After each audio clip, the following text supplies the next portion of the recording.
guys, this is Rails and Racing Productions here, and today I'm going to give you guys my thoughts on the Quaker State 400 at Atlanta that was last night. Yeah, so I do apologize though, this took a little longer than expected to get the video out, but I was just busy with other things though, and I just didn't have time to make this here. So yeah, I do apologize for that right there, just of how long it took, but yeah, like as I mentioned before, I'm not really motivated to doing these race reviews as I once did back in 2021. But yeah, that's just me. There since like basically most of my channels changed though. So yeah, but still, yeah, I'm still making these race reviews though until the end of the year here, because like after this year I'll be retiring from making these race reviews because I just lost interest in making these videos here. Like I do like watching like the other ones that other NASCAR YouTubers make, but yeah, I'm just gonna be stop doing these after this year. But moving on though about that right there. Yeah, let's talk about the race here. And as we know, last night's race was shortened because of rain that was coming in. So yeah, in which in the end Byron was first at the time, and he managed to hold off Suarez, Allmendinger, who were right behind him, and Byron managed to get his 4th win of the year. So yeah, he was my pick for last night, and yeah, he managed to win it. But this is not how I thought he would win it here, because I thought he could win it just like how he did back last March, which that time he won that race in March. But yeah, which now he's a 2-time Atlanta winner on this new configuration. Which yeah, I would honestly say that this could have been maybe like one of the best Atlanta races I've ever seen if we just finished the race here. But sadly though, we couldn't because of the rain here. Like I understand that they had to do it because like it was coming, and yeah, and plus I was kind of wishing they would have at least did a few green flag laps before the heavy rain rolled in. But looking back, I kind of understand why though, because they didn't want to make the same mistake from Daytona last August, where they were pushing the drivers here to get some of the race in before the heavy rain in, and it just hit turn 1, and that just caused a massive wreck and destroyed a bunch of cars. So yeah, I can completely understand why though.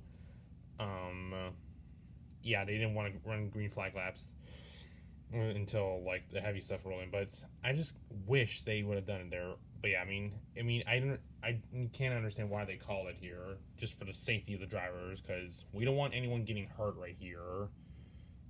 Yeah, so, but yeah, despite that though, this race though was really good, but I just wish they would have done something there. Like if we would have moved this race up for the starting time, then I think we would have probably gotten more laps done. But yeah, but that's only if like they started like at around like 5:30 p.m. Central Time, or yeah, just whatever.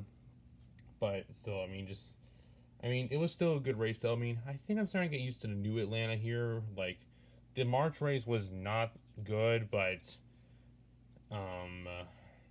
and the March race wasn't really that good, but this one is much better though.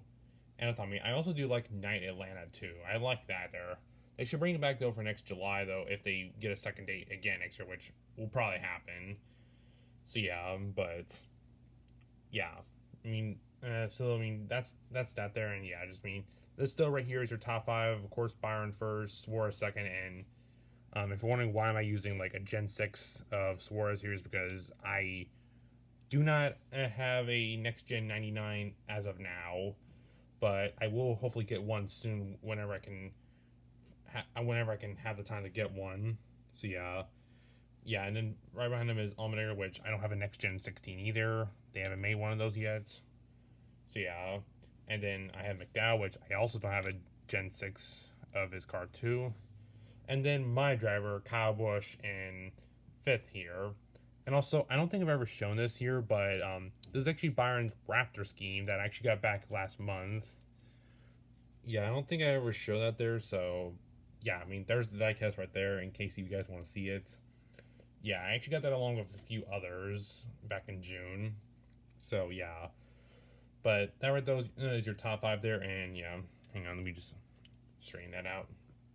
And yeah, like like there were even some other drivers who got into the top 10, like JJ Yealy. He also even got seventh. Like he was one of those cars that stayed out and for the start of stage three, and he managed to hold off there, which was very impressive. Knowing the fact he hasn't gotten a top 10 in like years. Like I heard it's been like 10 years since his last top 10.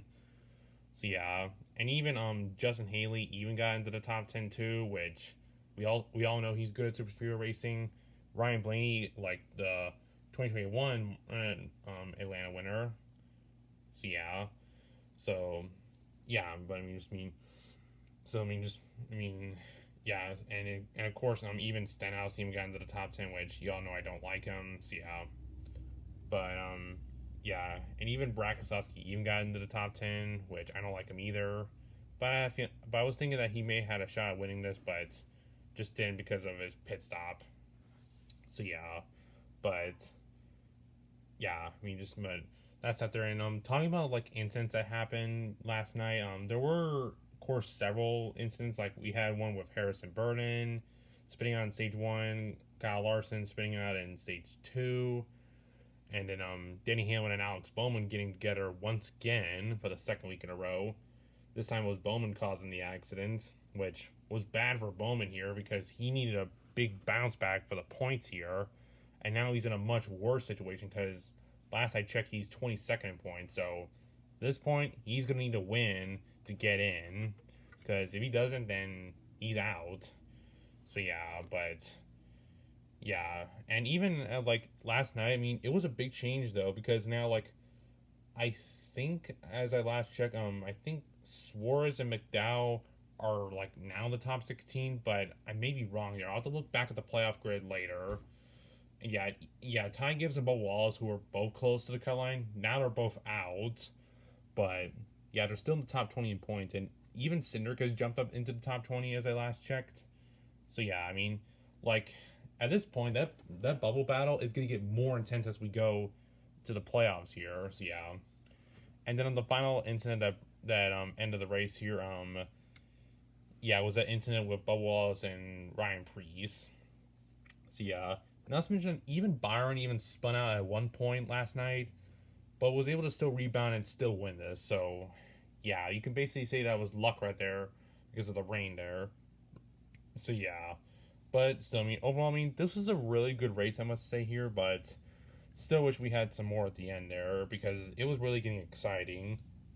So yeah, but I mean, that's what I have to say though about this race. So I mean, it was overall another good race for Atlanta here.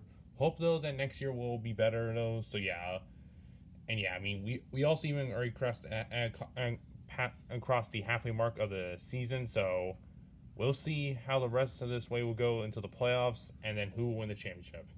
So yeah. But that's what to say though for this race though. And for videos, you can also expect a new railway video coming out later, which is a UP train with a Grey Ghost, and also a stream will be coming later today. So yeah, and of course expect more train videos for this week. So yeah, I mean, and yeah, that's what I basically have to say though. So yeah, but yeah, I mean that's what I have to say though for here. And yeah, just stay tuned for this train video coming out after this year, and even the stream, which is another train stream. So yeah, so anyways, thank you guys for watching, and I'll see you guys later.